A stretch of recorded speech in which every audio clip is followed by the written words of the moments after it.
നമസ്കാരം. നമ്മുടെ അർജുന് വേണ്ടിയിട്ടുള്ള തെരച്ചിലിന്റെ 9ാമത്തെ ദിവസത്തെ കാഴ്ചയാണ് നിങ്ങൾ കണ്ടുകൊണ്ടിരിക്കുന്നത്. അപ്പോൾ ഇന്നലെ നേവിയുടെ ഭാഗത്തൊക്കെ തെരച്ചിലുണ്ടായിരുന്നു. അപ്പോൾ അർജുനെ 8ാം ദിവസം കണ്ടെത്താൻ സാധിച്ചില്ല. ഇപ്പോൾ 12 മണിയോടുകൂടി ബൂം എക്സ്കവേറ്റർ ഉപയോഗിച്ച് ഇപ്പോൾ അർജുന് വേണ്ടിയുള്ള തെരച്ചിൽ നടത്തുകയാണ്. അപ്പോൾ നമ്മുടെ പുഴയുടെ സൈഡിലായിട്ട് ഇപ്പോൾ ലോഹത്തിന്റെ സാന്നിധ്യം എന്നാണ് സൂചന. അപ്പോൾ നമുക്കറിയാം, ഇന്നലെ ഇറ്റാച്ചിയൊക്കെ ഉപയോഗിച്ച് ഇവിടെ മണ്ണ് മാന്തിക്കൊണ്ടിരിക്കുന്ന കാഴ്ചയൊക്കെ നിങ്ങൾ കണ്ടതാണ്. പക്ഷേ അതിനൊന്നും യാതൊരു സൂചനയും ലഭിച്ചിരുന്നില്ല.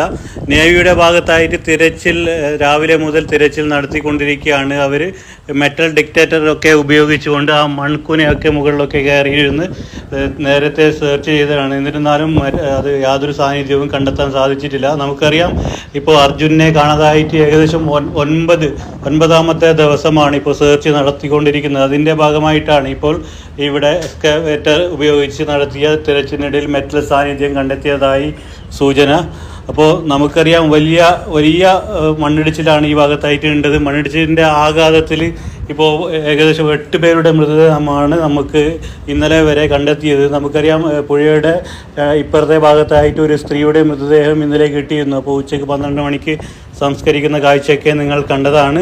വളരെ ദുർഘടമേറിയ ഒരു രക്ഷാപ്രവർത്തനമാണ് ഇവിടെ നടന്നുകൊണ്ടിരിക്കുന്നത്. എന്നിരുന്നാലും ഇപ്പോൾ ചെറിയ JCB ഒക്കെ ഉപയോഗിച്ച് മണ്ണ് മാന്തിക്കൊണ്ടിരിക്കുന്നത് അതിന് ഈ ഫലം കണ്ടെത്തുമെന്ന് നമുക്ക് യാതൊരു ഉറപ്പും ഉണ്ടായിരുന്നില്ല. നേവിയുടെ ഭാഗത്തായിരുന്നാലും അവരിപ്പോൾ പുഴയിലൊക്കെ മെറ്റൽ ഡിറ്റക്ടർ ഉപയോഗിച്ച് തെരച്ചിൽ നടത്തുന്നതെല്ലാം കുറച്ചും കൂടി ആധുനികരമായ സജ്ജീകരണമൊന്നും ഇവിടെ എത്തിച്ചിരുന്നില്ല. എന്നിരുന്നാലും ഇപ്പോൾ ഉച്ചയ്ക്ക് 12 മണിയോട് കൂടിയാണ് ബൂം എക്സ്കവേറ്റർ കൊണ്ടുവന്ന് ഇവിടെ പരിശോധന നടത്തി. അതിന്റെ ഭാഗമായിട്ടാണ് ഇപ്പോൾ മെറ്റൽ സാന്നിധ്യം കണ്ടെത്തിയത്. എന്തായാലും കൂടുതൽ മണ്ണ് ആ ഭാഗത്തുനിന്ന് എടുത്തു മാറ്റിയാലേ നമുക്ക് ഇവിടെ ലോറിയുടെ സാന്നിധ്യം ഉണ്ടോ എന്ന് അറിയാൻ സാധിക്കും. ഒരുപാട് ലോറികൾ ഇവിടെ മണ്ണിടിച്ചതിനെ തുടർന്ന് കാണാതായിരുന്നു. അപ്പോൾ നമ്മുടെ അർജുനെ എത്രയും പെട്ടെന്ന് കണ്ടെത്താൻ സാധിക്കട്ടെ എന്ന് എല്ലാവരെയും പ്രാർത്ഥിക്കുകയാണ്.